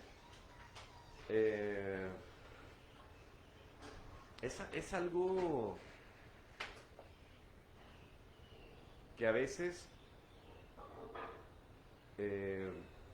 hemos hablado de los sueños, de que brincas de un sueño a otro sueño, y así no la pasamos prácticamente, ¿verdad? Llenando de información, de conocimiento y de cosas, pero lo que realmente tenía que yo observar era la cuestión de mi sentir. Yo no sé qué tenía el lugar donde iba, pero yo me sentía bien. Mucha gente me decía, yo le decía, mira, yo bebo porque me siento bien, güey. ¿Por qué dejé de beber? Porque me empecé a sentir mal. Por eso dejé de beber. Ah, bueno, me junté, ¿por qué? Porque me sentí bien.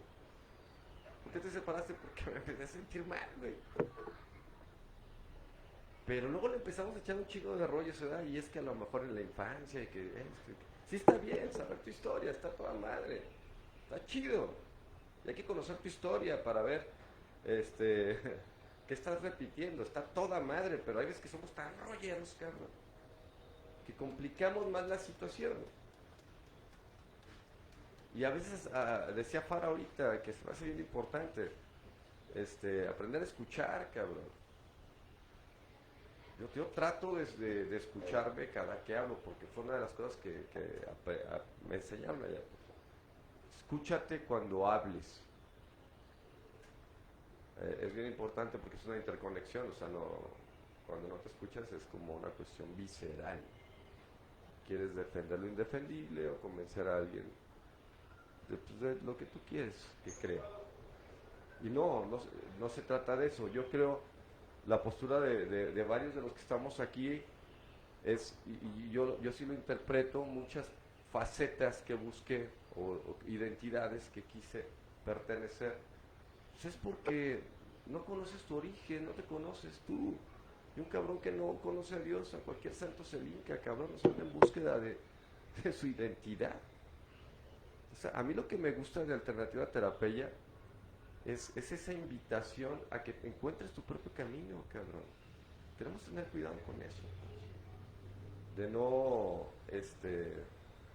querer imponer alguna ideología ni nada, que cada quien vaya encontrando sus respuestas en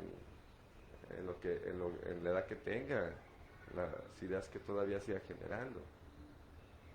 Pero qué importante es esa cuestión, porque ahorita escuchaba a Liz decir algo, ¿verdad? Así como, y es una justificación.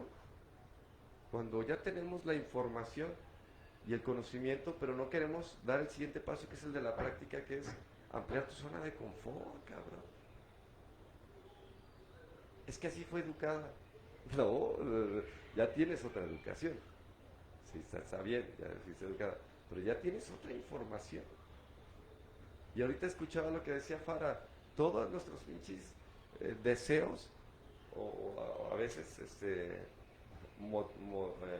motivadores para seguir adelante, están relacionados con, o identificados con la parte de la mente, cabrón. Sí, sí, sí, sí, se escucha. Que la gente haga lo que yo quiero, que sea como yo quiero, ¿verdad? Que no sea tan así, que no sea tan asá, que me sea leal, ¿verdad? Que su cuerpo sea nada más para mí, ¿verdad? Imagínate, o que lo que decía Farah también ahorita, o puede ser de la otra manera, no importa que le dé su cuerpo a quien sea, pero que su amor esté puesto en mí. Entonces no dejan de ser cuestiones aprendidas, cabrón. Prácticamente, ¿no?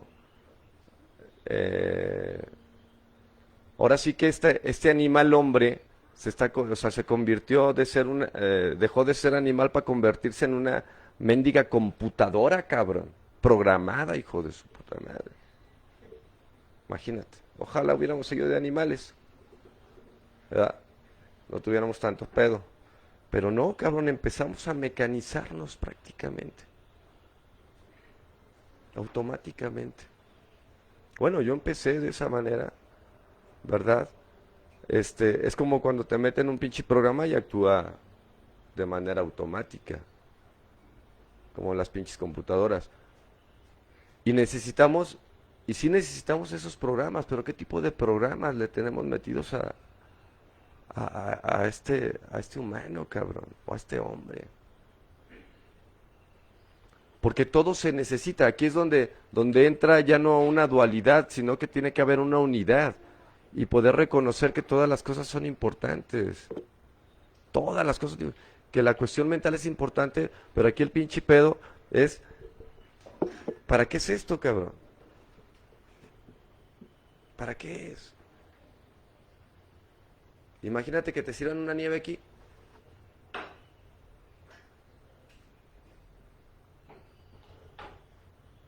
Es como tú vas a sacar un tornillo de cabeza plana, ¿verdad?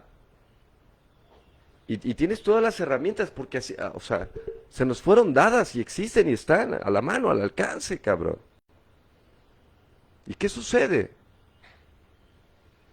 ¿Qué sucede, cabrón? Que en vez de sacar el desarmador de cabeza plana, que es para el tornillo de cabeza plana, agarras el mendigo martillo, cabrón.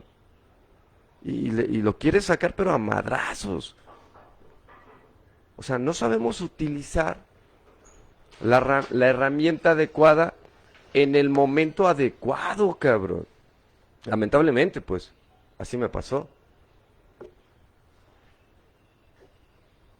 Y sí se me hace importante, pues, porque ¿por qué estoy aquí?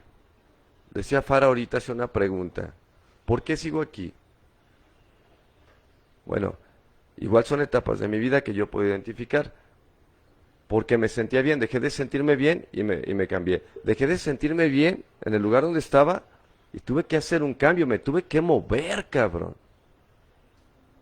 A buscar más respuestas, a buscar dónde me podía sentir bien.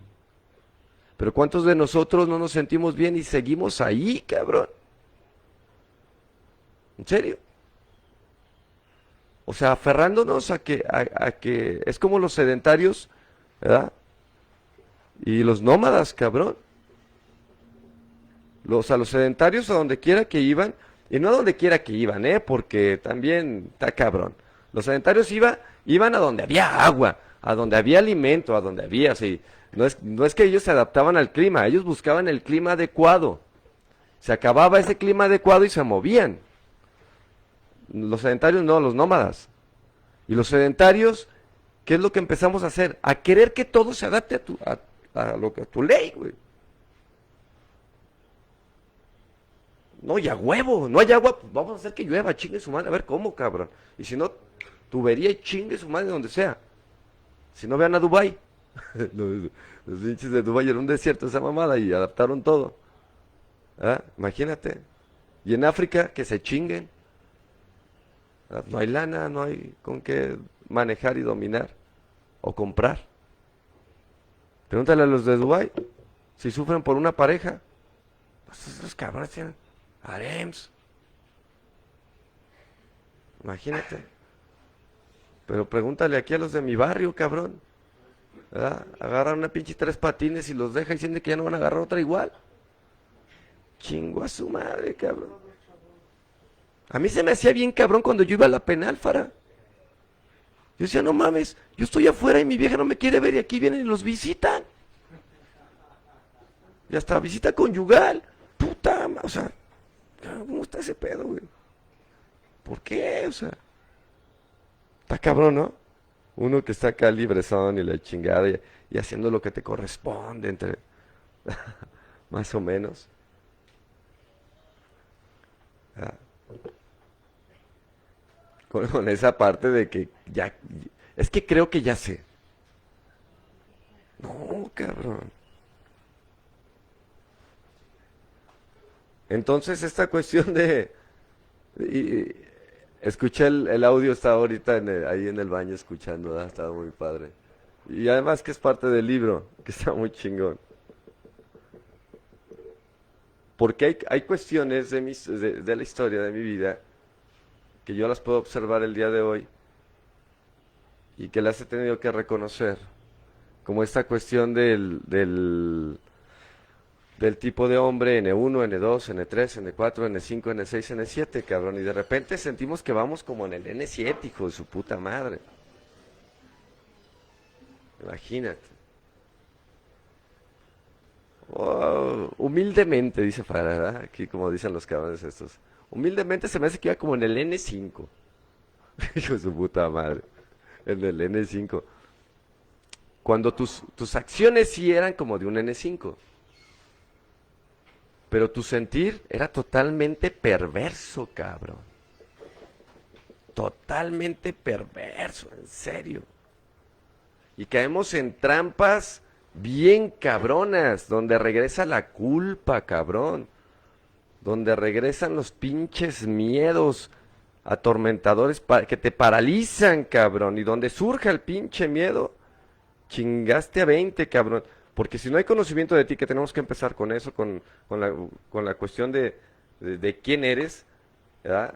Y cómo funciona tu organismo y por qué, que es importante que lo vean. Por eso les sugerimos este libro de inteligencia emocional, para poder observar, cabrón, cómo te paralizas y por qué te paralizas, cabrón. Está bien maravilloso, ¿eh? Donde se genera un pinche miedo psicológico, cabrón, la glándula pineal se activa, ¿verdad? Y vas a empezar a tener impulsos, cabrón, sobre un miedo que no existe. Imagínate. Entonces tenemos que observar las herramientas que tenemos como cuerpo. Bueno, para mí es importante, yo lo plasmo de esta manera. Haz de cuenta que como es el alma, que es como una canasta básica, ahí te va a llegar todo, cabrón. Todo te va a llegar. Toda la información, todo te va a llegar. Todo. Pero pasando de esta parte hacia abajo está todo el mecanismo que todos tenemos, cabrón. Imagínate un molino de esos de mano de nuestras abuelitas, o de los mecánicos ya, un molino. Yo lo manejo como una tortilladora de esas de las de los molinos que hacen tortillas. Métele masa y te va de maíz y te va a hacer tortillas de maíz. Métele basura y ¿qué te va a hacer, cabrón? ¿Qué es lo que va a hacer?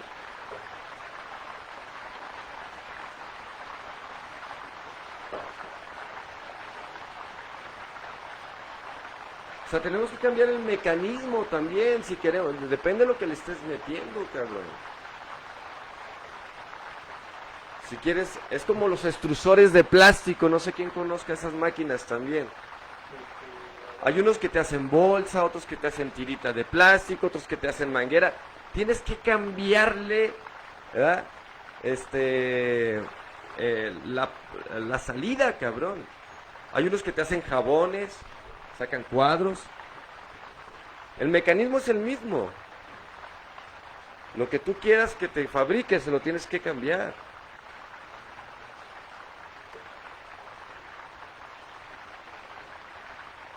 Porque te va a llegar un chingo de información.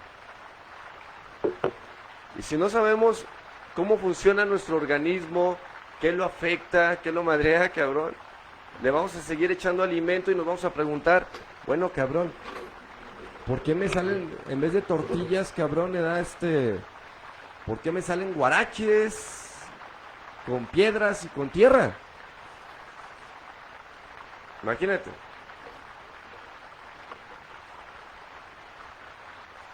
Y está cabrón.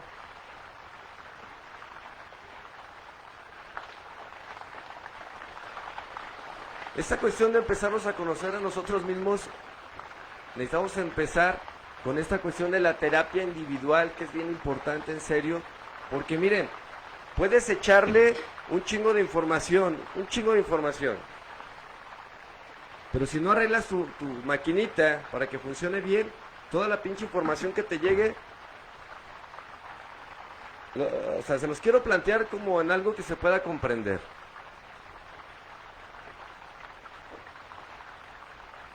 Porque te pueden decir, como dice Soli, que está bien, está chingón. Sal, cabrón. Y recibe los rayos del sol. Y es algo, es neta, no es mamada, güey. El que no, inténtelo. Pero antes de que lo intente, mejor primero vaya a terapia, güey. Porque si trae miedo de morirse, se va a morir el cabrón. Es una verdad, o sea, neta. Porque está identificado con su idea de la enfermedad y de la muerte. Y lo que va a recibir va a ser algo que lo va a catapultar a que su idea y su creencia se dé, cabrón.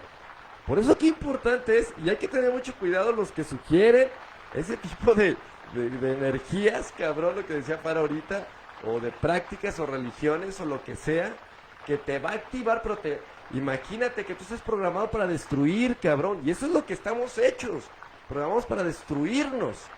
Entonces sales a donde te cargan, ¿qué va a pasar? Vas a funcionar a destruirte.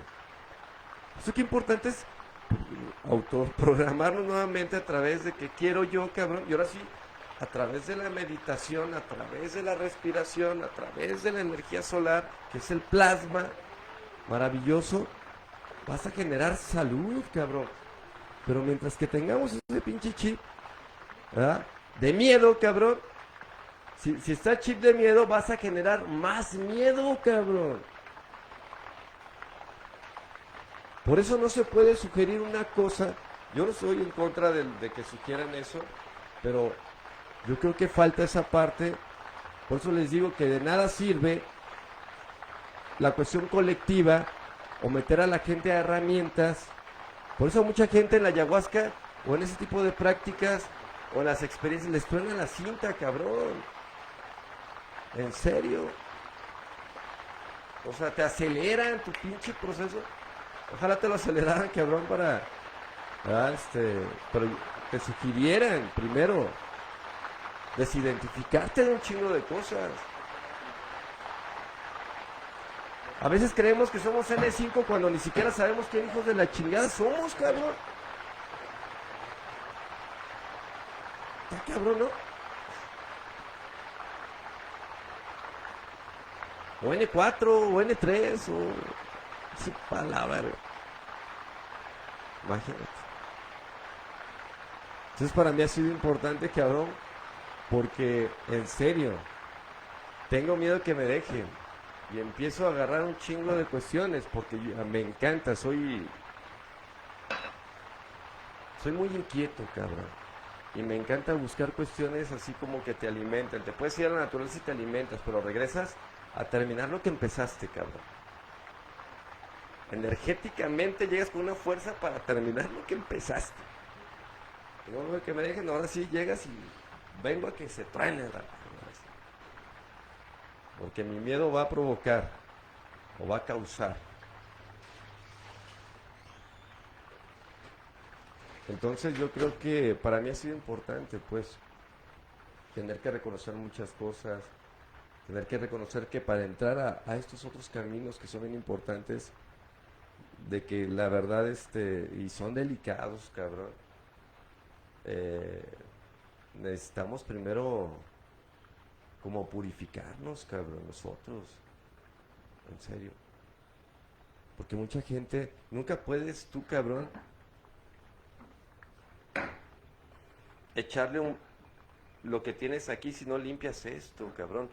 Se lo vas a echar y lo vas a contaminar. Necesitas totalmente vaciar tu cochinero si quieres recibir lo demás para que no se contamine. Déjale poquito y se va a contaminar, cabrón. Lo vas a madrear. Hay que vaciarlo totalmente.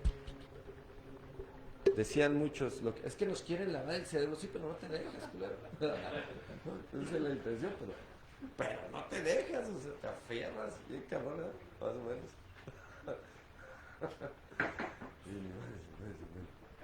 No, o sea, ¿cómo es posible, cabrón, que creamos que ya somos hasta N4 y cualquier una discusión me resiento, cabrón, y ya no te hablo? Por una tortilla, o por lo que sea, por un puto mueble, por lo que sea, o porque no lavaste los trastes. Y ya, así, no, o sea, aparento que no te saco de mi corazón, pero chinga tu madre. Soy buena onda, pero chinga tu madre. Y yo lo hice, cabrón. Mientras que estés de acuerdo conmigo y hagas lo que yo quiero, mira, estás de mi lado y hasta te apoyo en lo que tú quieras, cabrón. Pero ve en contra de lo que yo pienso y yo digo, chinga tu madre, ¿cuál? Mi Fara, ¿qué nos pasó? ¿No que éramos amigos para siempre? Nos desterraron. Y qué bueno, y qué bueno, y qué bueno. Es problema de ellos. ¿Yo qué estoy haciendo? Imagínate.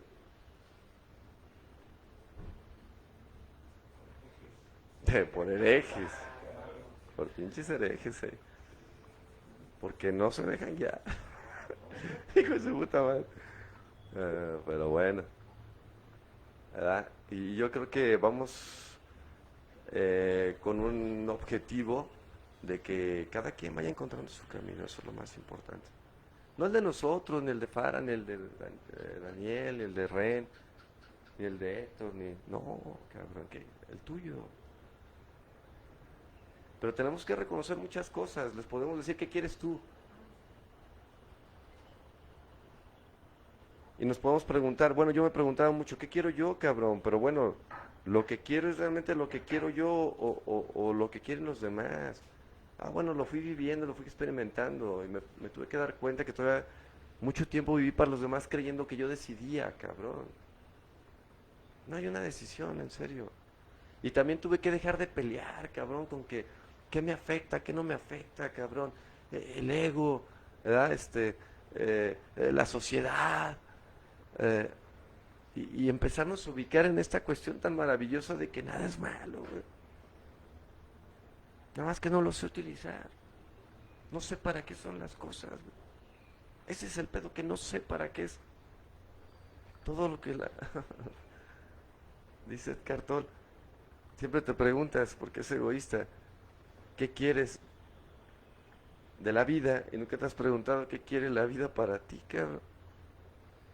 Ya está, o sea, ¿qué hago con esto? No, ¿cómo acomodo esto para que esto haga para mí, cabrón? O sea, ¿qué puedo yo hacer con lo que está? Es totalmente diferente, a mí me da resultado, ¿verdad? Y lo empiezas a plasmar con pequeños detalles, porque se desarrolla tu creatividad, se desarrolla un sentimiento de pertenencia hacia adentro, no hacia afuera, cabrón. Porque este sentido de pertenencia es una integración contigo, que donde quiera que estés te sientes integrado contigo. Porque no son las personas, eres tú, cabrón. Imagínate.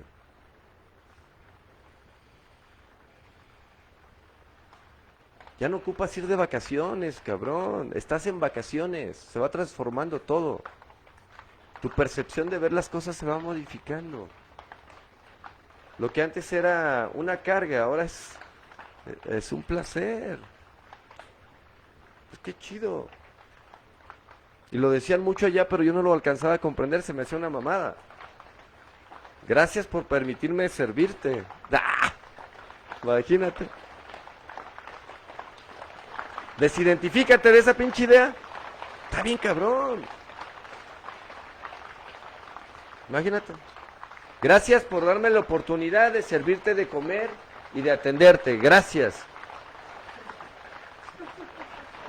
Así deberías de decirles tú, porque así se empieza, cabrón. Así se inicia, en contra de tu pinche voluntad identificada con tu mente, cabrón. Gracias por permitirme servirle. Estas 2 horas aquí con usted. Gracias, señor. No se arregló nada, pero gracias.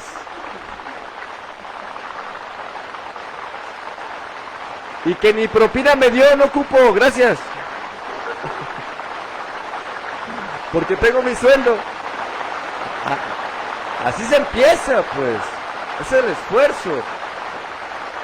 Ir creando un nuevo hábito. Pero ¿quién lo hacemos?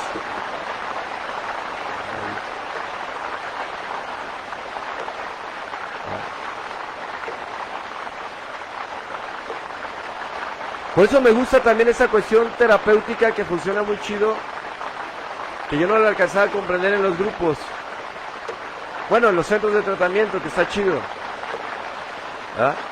Que haces algo súper extraordinario y te dicen, ¿para esas pendejadas? Ocupábamos un cocinero chingón y te hablamos a ti. ¡Ah, gracias! Sí, porque no hay más, cabrón. Imagínate. Y sientes los bajones hacia tu mente, cabrón. Hasta que te das cuenta, lo que decía Farah ahorita del amor, empiezas a desarrollar esta parte de amor, de servir, de dar, para que tú te sientas pleno, satisfecho contigo, cabrón. Pero bueno, esa es la intención, ¿verdad? Que vayamos encontrando respuestas. Y si no, pues ¿qué va a pasar? Que vamos a repetir plato. ¿Cuál es el pedo? Órale, mi hermano. A ver si regresa. Si no, ya lo esperamos en el Zapote, cabrón. Diría que vamos a visitarlo, pero no, ya no vamos por allá. Pues muchas gracias a todos. Gracias. Gracias, doctora.